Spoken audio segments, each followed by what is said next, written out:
One of the things that I treasure is that it started with a mantra early on of safety, security is absolutely primary to our mission. And that's an inbred part of our culture, which has remained in the 40 years since. All lines on deck. All lines on deck on the stern. 0.6 headwind. We need a team on board every ship that is highly trained and attuned to what the issues are, that executes our policies and procedures above and beyond compliance. Well, here I am entering the main mission simulator, Star Center in Dania Beach, Florida. One of the most advanced maritime training facilities in the world. For us, when we are in the simulations, it's like we are on the ship. We act the same way, we communicate the same way. We have to do the same things on the simulator as we have to do on the ship. This is not a video game.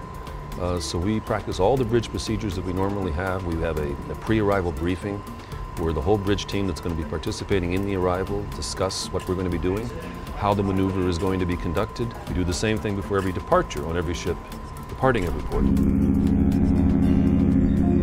Obviously, when we're underway, the officers on the bridge are navigating the ship. The most junior officer in the bridge is responsible for manually plotting positions on that paper chart. And he's using or she's using traditional methods of determining your position, even though the same thing is happening automatically on electronic charts. So we think that's a good balance, and it keeps some of the most important skill sets of our profession as navigators alive and well. The navigational command, as we call it, the officer of the watch, the first officer, is in charge. And it's his responsibility to safely maneuver and navigate the ship. So they have a huge responsibility. And I go to sleep every night with full confidence that they're exercising that responsibility to the highest level of professionalism. The most important thing you can do is to prevent a problem ever from happening in the first place.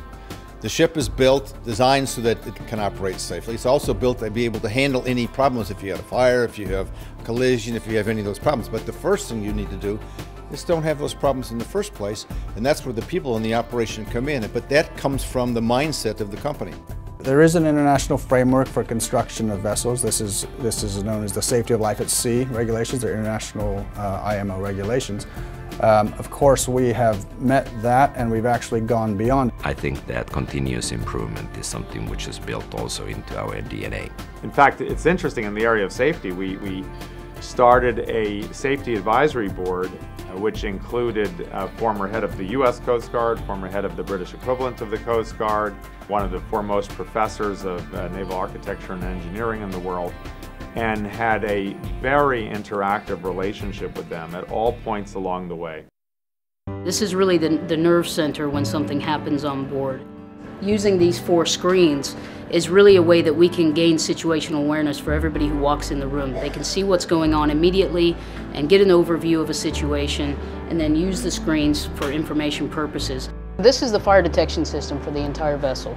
We have all of our teams in the computerized systems where we can put them on location. We have all of our emergency checklists in the system so we can track what's going on, and then we can actually replay that back for training purposes. One of the biggest innovations we have on this ship is our electronic mustering system. And that system is new in terms of how we muster our guests and how we account for everybody on board. And we do that using small PDAs where we can scan their CPAS cards, and in the Safety Center here, we can actually monitor the progress of mustering. We're really on the cutting edge of safety here, and what we plan to do is also take a lot of this technology and put it retroactively into our current fleet, because we're finding and learning so many new things and so much innovations in terms of safety here that we really want to translate that back, not only to our fleet, but we're being very open and very transparent with the entire industry. Because what we've learned on this ship will help enhance the safety of all ships. Safety and security are our highest priority. Through our highly skilled and trained safety and security officers who use innovative strategies and state-of-the-art technology, we meet or exceed all safety and security regulations and standards. I think cruise ships are remarkably safe places to be. I think it's well documented that the safest vacation you could possibly take is on a cruise ship.